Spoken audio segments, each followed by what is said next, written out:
Estudar a Bíblia, estudar a Bíblia, estudar a Bíblia na escola dominical. Estudar a Bíblia, estudar a Bíblia. Prezados professores e superintendentes da escola dominical, eu vos cumprimento com a paz do Senhor Jesus Cristo. Antes de nós falarmos e discutirmos alguma coisa a respeito da lição de número 2 deste último trimestre de 2019, eu quero agradecer a todos os professores, principalmente do Infanto Juvenil, que estiveram conosco nesse último domingo, agora no dia 6 de outubro, reunido no grande templo aqui em Ribeirão Preto, nesta grande festividade de crianças. Tivemos ali aproximadamente 2.300 crianças e 700 adultos, totalizando 3.500 pessoas. Foi uma bênção de Deus para as nossas vidas. Das 9 da manhã até as 15h30 estivemos ali reunidos. Quero agradecer a todos aqueles que de uma forma direta e indireta contribuíram para este trabalho. Quero também pedir a você, professor da escola dominical, para que divulgue esse vídeo ou o canal do CAPED RP, a fim de que mais irmãos possam ter acesso também a este conteúdo. Faça isso, curta esse vídeo, divulgue em suas redes sociais.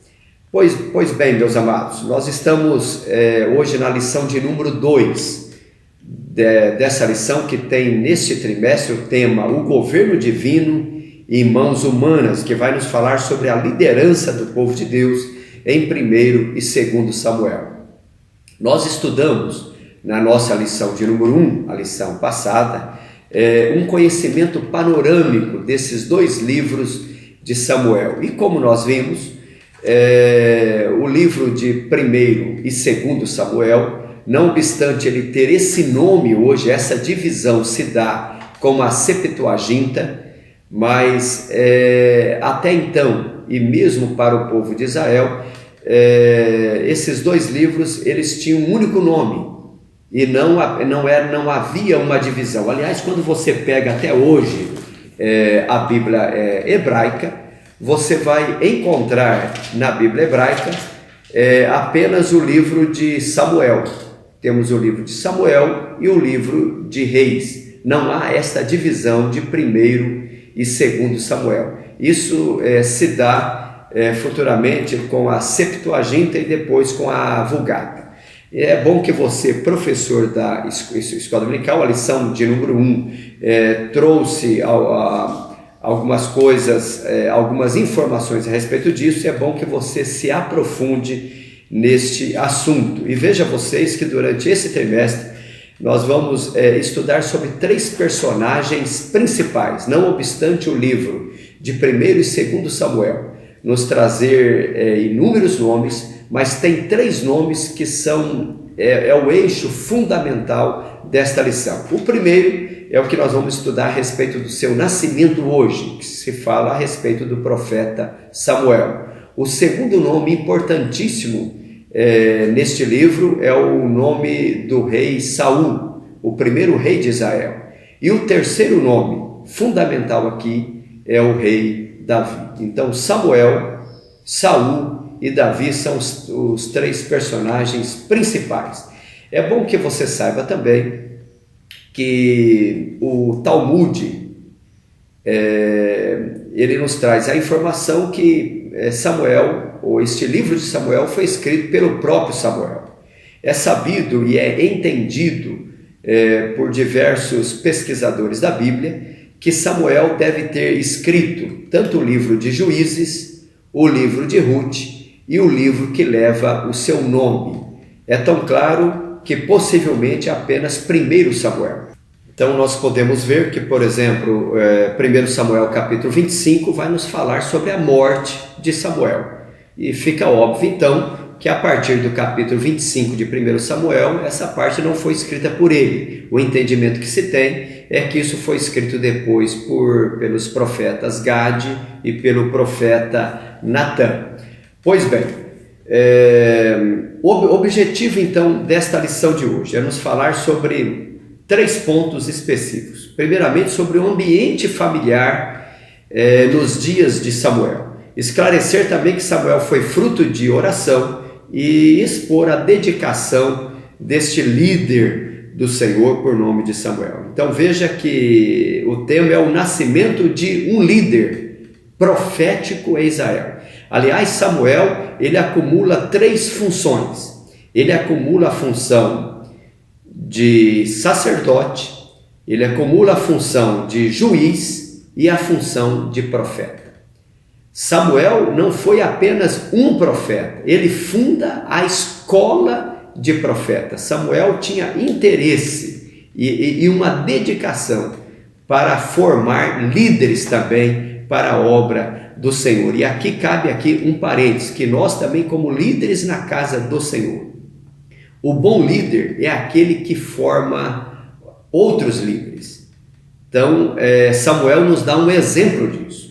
Pois bem, mas pensemos primeiramente a respeito do ambiente. É sabido por todos nós que o ambiente espiritual em Israel não era dos melhores possíveis. Quando o povo de Israel vem do Egito e adentra a terra de Canaã, a situação do povo de Deus na sua terra se torna em alguns momentos deplorável.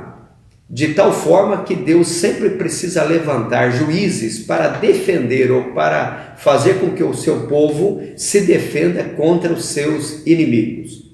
Primeiramente porque o povo de Israel, quando eles entram na terra de Canaã, ao invés de fazer aquilo que Deus havia determinado, que deveriam destruir os seus adversários, eles começam a fazer acordos com os filisteus, com os heteus, com os heveus, os jebuseus e assim por diante. Tempos depois, o povo de Israel passa a ser tributários a estas nações e chega um certo momento que eles passam a ser até escravizados novamente por algumas dessas nações que habitavam naquela região, e de vez em quando Deus levantava juiz para os libertar. Tanto é que o livro de Juízes, e como já informamos, também escrito por Samuel, e é um livro até que ele não tem uma finalização, não tem um acabamento, digamos assim, ele termina apenas com essa frase, que naqueles dias não havia rei em Israel, porém cada um fazia o que parecia reto aos seus olhos. Então aqui já nos indicando que Samuel ele vai fazer esta transição entre a teocracia e a monarquia. Ele vai ser esta ligação entre um período em que o povo de Israel não tinha uma liderança nacional para colocar sobre o povo de Israel uma liderança nacional. O ambiente espiritual, então, na terra de Israel não era dos melhores possíveis. Vejamos nós que, por exemplo, naqueles dias, o sacerdote em Siló era Eli.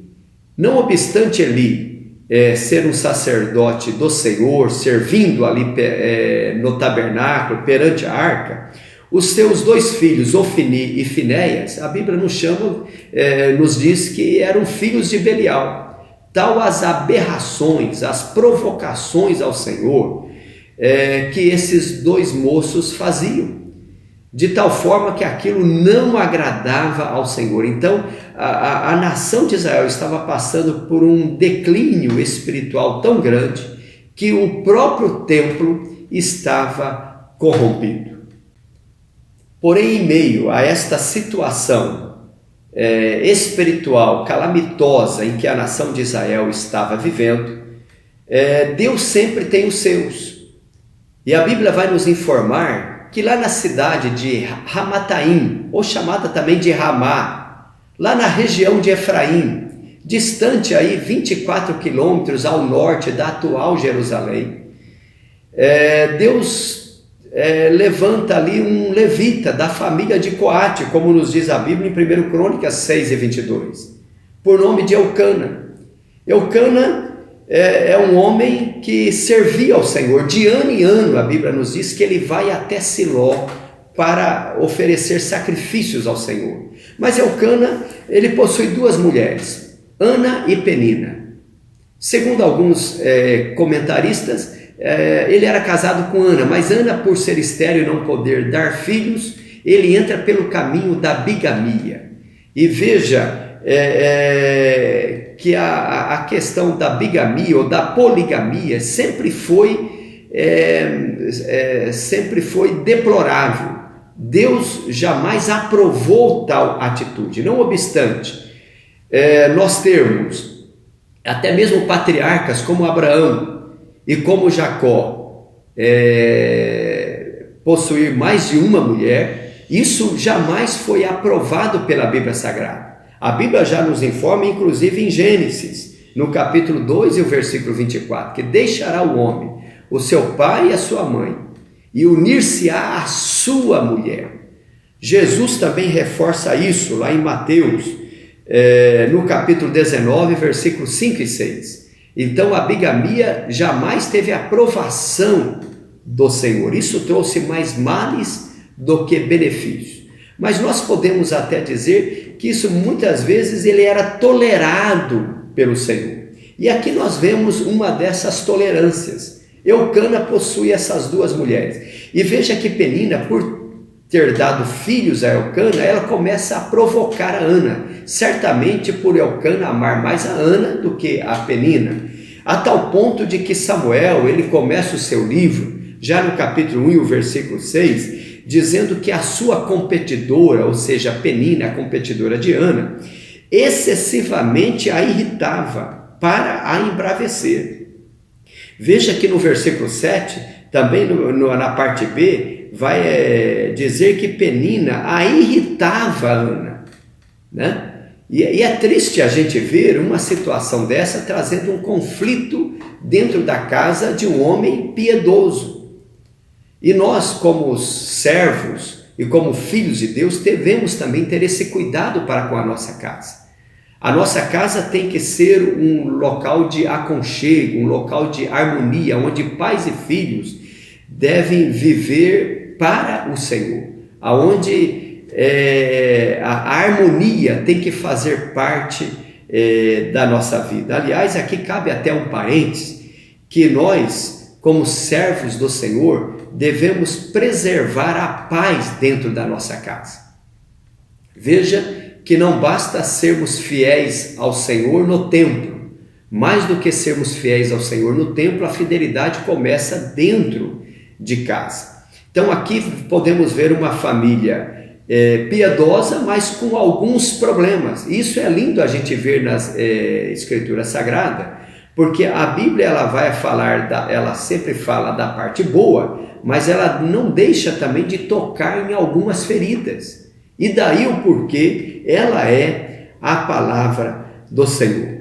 Então, apesar das dificuldades, pais e filhos não devem deixar de ir à casa de Deus, não obstante esta dificuldade que estava tendo na casa de Elcana. Elcana, uma vez por ano, subia à casa do Senhor. E a Bíblia até nos informa, lá na carta aos Hebreus, no capítulo 10, que nós não devemos também deixar a nossa congregação, e nos informa o escritor, como é o costume de alguns.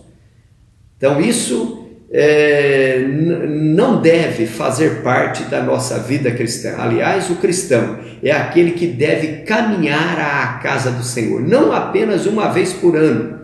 Elcana fazia isso por ser um hábito em Israel, mas nós devemos estar na casa do Senhor, se possível for, todos os dias. E é interessante a gente ver a humildade de Ana, porque mesmo diante dessa irritação, mesmo diante dessas provocações que a sua competidora fazia, Ana nos dá uma demonstração de humildade. Você não vê nas Escrituras Sagradas Ana revidando, Ana querendo procurar os seus direitos, mas pelo contrário, Ana, ela chorava consigo mesma. Ana, ela foi buscar ao Senhor em oração. E é lindo a gente ver, a partir do versículo 8 do primeiro capítulo de 1 Samuel, que Ana, quando ela vai até Siló, juntamente com seu esposo Eucana, e ela entra ali em oração ao Senhor, mas ela faz uma oração silenciosa, ela não quer que ninguém saiba, ela está clamando para aquele que ela sabe que tem a resposta para a sua oração. E aqui, irmãos, cabe um outro parênteses aqui, que o Filho de Deus é alguém que ele entra na presença do seu Deus em oração, sabendo que a sua oração será ouvida, sabendo que Deus está pronto para ouvir a sua petição, de receber as suas lágrimas, de receber o seu clamor. E aqui eis um exemplo de uma mulher com uma atitude de adoradora.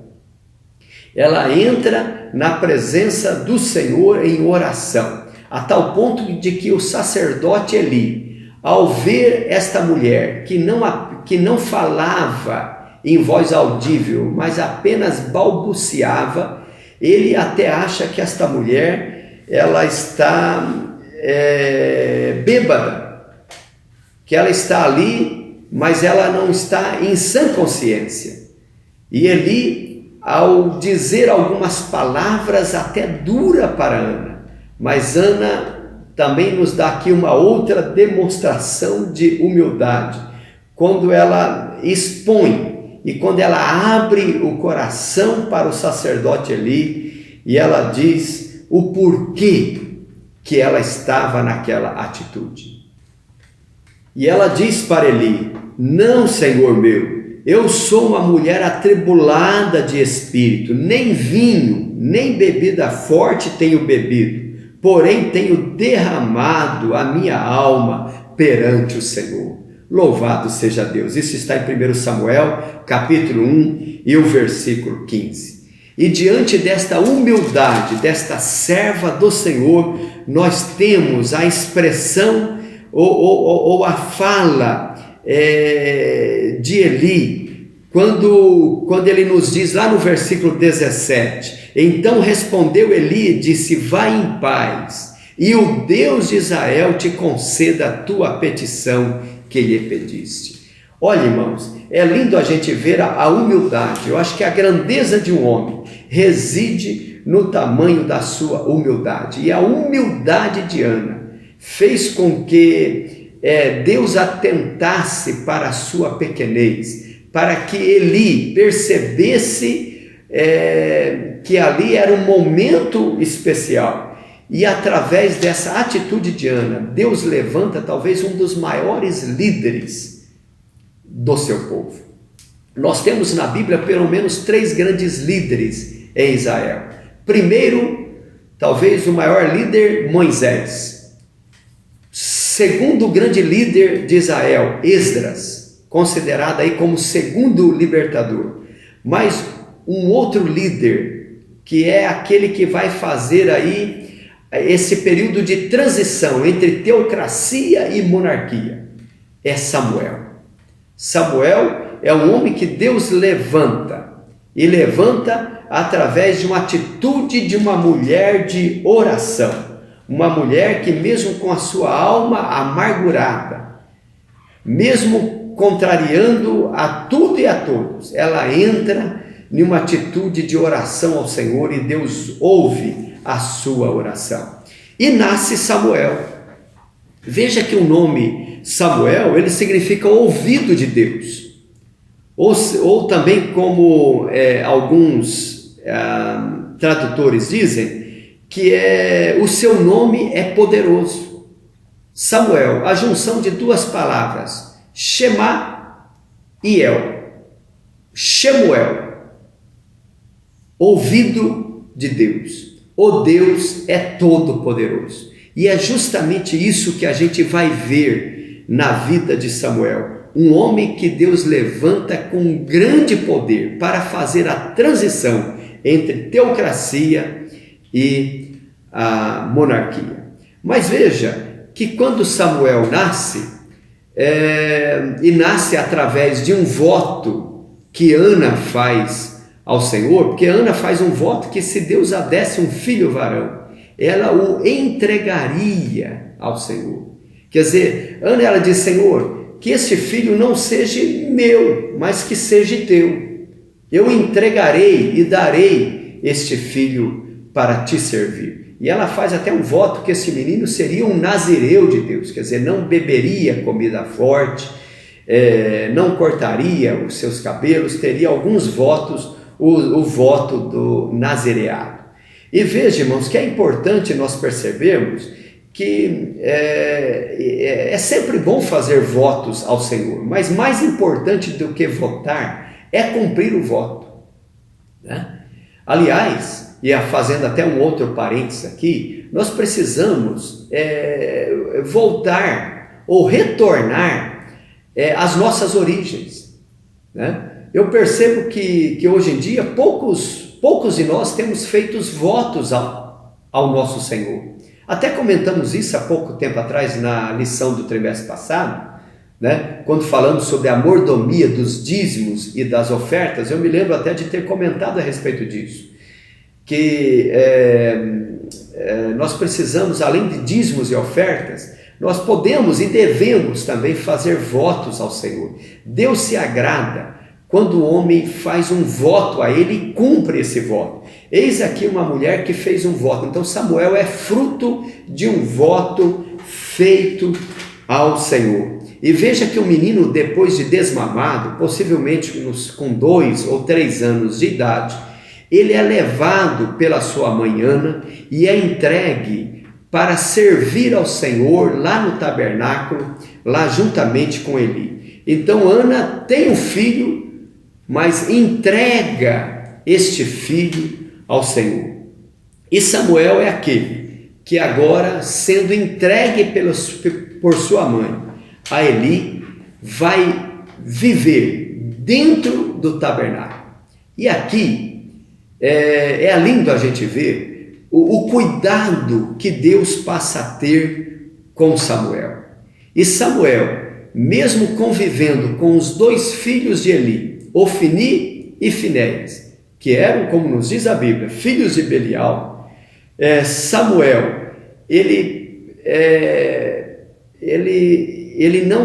não deixa ser levado pelas atitudes de Ofni e Finéias, mas Samuel, ele permanece leal ao Deus de Eli, a tal ponto de que Deus deixa de falar com Eli e passa a falar com Samuel ainda muito novo. Louvado seja o Senhor. A dedicação de um homem que deixa de viver para si, para viver para o seu Deus, né? E eu gostaria de concluir esta lição, dizendo que Samuel era homem sujeito às mesmas paixões que nós, com erros e com acertos. E é assim, Deus não tem super-homens. Deus chama pessoas específicas para uma missão específica, como tem chamado a mim e como tem chamado a você. Samuel foi um homem escolhido por Deus por uma missão, mas teve os seus erros. Samuel foi o homem escolhido por Deus para fazer esta transição entre um período sombrio da nação de Israel e trazer Israel para uma liderança nacional. Nasce em uma família piedosa, mas numa família com problemas familiares. É levado para o templo, para o tabernáculo, para viver juntamente com Eli, para ser criado no templo. Não obstante, convivia ali com homens de Belial, como Ofni e Finéias. Mas mesmo diante deste emaranhado espiritual, ele não se corrompe, ele permanece leal ao Senhor, a tal ponto de que Deus deixa de falar com o sacerdote Eli para falar com o menino Samuel. E somente aos 30 anos de idade, Samuel, após a morte de Eli, veja que exemplo que Samuel nos dá. Ele não assume o comando enquanto Eli é vivo. Apenas após a morte de Eli é que Samuel entra no cenário, nos dando aí mais uma demonstração de como reconhecer a liderança que está sobre nós. Esse aqui é um exemplo de um homem que se tornou um grande líder, porque também soube reconhecer o líder que estava na eminência na época. Então, temos muito que aprender com Samuel. E o comentarista encerra esta lição, dizendo que com esta lição somos estimulados a apresentar a Deus as nossas petições, assim como fez Ana, que entrou com atitude de oração e Deus ouviu a sua prece. Uma vez abençoados, voltarmos à sua casa, conforme o exemplo de Ana. Como afirmamos aqui, usando a expressão de Hebreus capítulo 10, não devemos deixar a congregação. A exemplo de Elcana, que uma vez por ano ia até o templo, nós devemos ir ao templo do Senhor todos os dias. Nesse sentido, nossa vida deve ser um testemunho aberto aos nossos filhos acerca da dedicação, reverência e humildade ao Deus Todo-Poderoso. Que assim, irmãos, nós possamos ter uma aula abençoada nesse domingo. E vai ser um trimestre onde nós vamos mergulhar e aprofundarmos nesses 2 livros de Samuel. E por certo, Deus falará conosco de uma forma especial. Que Deus te abençoe em nome de Jesus. Amém.